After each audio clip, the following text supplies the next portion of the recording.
ಬಗ್ಗೆ ಮಾತಾಡಿದ್ರು. ಲಿಂಗಾಯತರೇ ಅಲ್ಲ ಯಡಿಯೂರಪ್ಪ ಅಂತ ಮಾತಾಡಿದ್ರು.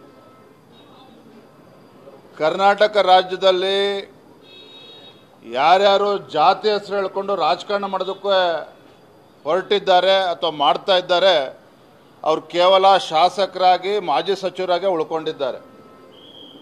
ಯಾರು ಈ ನಾಡಿನಲ್ಲಿ ಎಲ್ಲ ಸಮುದಾಯಗಳನ್ನು ವಿಶ್ವಾಸಕ್ಕೆ ತೆಗೆದುಕೊಂಡು ಎಲ್ಲ ಸಮುದಾಯಗಳ ಧ್ವನಿಯಾಗಿ ಇವತ್ತು ಹೋರಾಟವನ್ನು ಮಾಡಿದ್ದಾರೆ ಯಡಿಯೂರಪ್ಪನವರಂಥ ನಾಯಕರು ಮಾಜಿ ಮುಖ್ಯಮಂತ್ರಿಗಳಾಗಿದ್ದಾರೆ, 4 ಬಾರಿ ಮುಖ್ಯಮಂತ್ರಿಗಳಾಗಿದ್ದಾರೆ.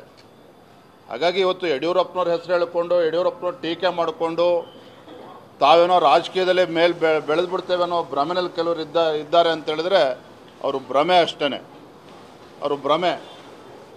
Thank you. ಕೇಂದ್ರದ ಗೃಹ ಸಚಿವರು ಉಕ್ಕಿನ ಮನುಷ್ಯ ಎಂದೇ ಖ್ಯಾತಿಯಾಗಿರ್ತಕ್ಕಂಥ ಮಾನ್ಯ ಅಮಿತ್ ಶಾಜಿಯವರು ನಾಡಿದ್ದು 7ನೇ ತಾರೀಕು ತಮಿಳುನಾಡಿನಿಂದ ಕರ್ನಾಟಕಕ್ಕೆ ಬರ್ತಾಯಿದ್ರೆ. ಬೆಂಗಳೂರಿನಲ್ಲಿ ನೆಲಮಂಗಲದಲ್ಲಿ ಬಹುಶಃ ಅಲ್ಲೊಂದು ಖಾಸಗಿ ಆಸ್ಪತ್ರೆ, ವಿಶ್ವತೀರ್ಥ ಮಹಾಸ್ವಾಮೀಜಿಗಳವರ ಒಂದು ಆಸ್ಪತ್ರೆ ಉದ್ಘಾಟನೆ ಸಂಬಂಧ ಬರ್ತಾ ಇದ್ದಾರೆ. ಯಾವುದೇ ಒಂದು ಬೇರೆ ರಾಜಕೀಯ ಸಭೆಗಳು ಯಾವುದೇ ಸಭೆಗಳು ಇಲ್ಲ. Thank you.